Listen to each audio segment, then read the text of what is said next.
We've heard about police recruiting problems not only in Edmonton but across Canada. Has being a police officer become less desirable in the last few years? Well, yeah, I mean, if you track this, obviously, when you start to look back to, the events in Minneapolis, then the whole defund, detask movement, and then compounded with the challenges of human services had when COVID came, we got hit fairly hard. It's usually kind of the feel for the community and, how things were going. But, happy to report that, our people obviously looking for new ways. How do we buckle down? How do we do this? Let's get some stability back. And I'm happy to say, from the work of our people, we're trending in a very positive direction, quite a bit ahead of a lot of parts of the country. Well, let's talk about the numbers here. How many police officers, sworn officers, do we have right now? We have a little over 1,900. Okay, and then every year, how many do you try to bring on? Well, we're running right now 3 classes of 50, so 150. Wow, that's a big percentage of new officers coming on. But keep in mind, we lose probably over the last years, we were actually in a negative variance because we had classes of 30 and we were losing 120, 125.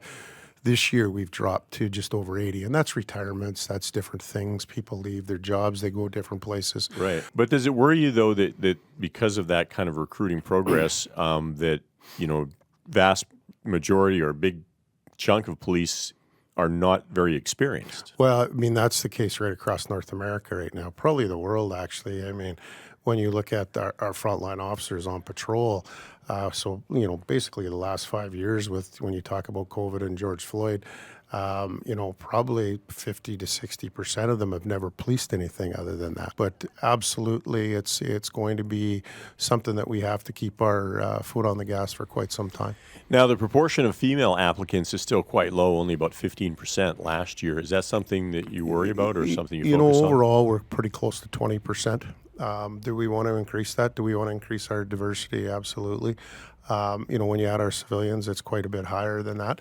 But one of the things that we're happy to report that in the last 3 or 4 years, 58% roughly on average was last year, been in that 60% range is all of our candidates are very diverse. So diverse, obviously, race, gender, thinking is our definition of that. Their life how experiences. Do you get thinking?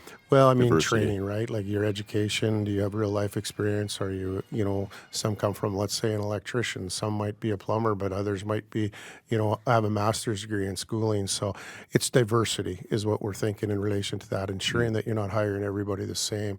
And it's been very, very positive and interesting. Just the last recruit class, we had 100% success rate of them coming through. So I think, you got to be prepared for that. That's not just policing. That's just about every industry right now. So, that's basically altering some of your training, ensuring that you're progressing and, and obviously keeping your track of those numbers as we go forward. And very, very much a positive story right now, but the work is still, there's lots of work yet to be done.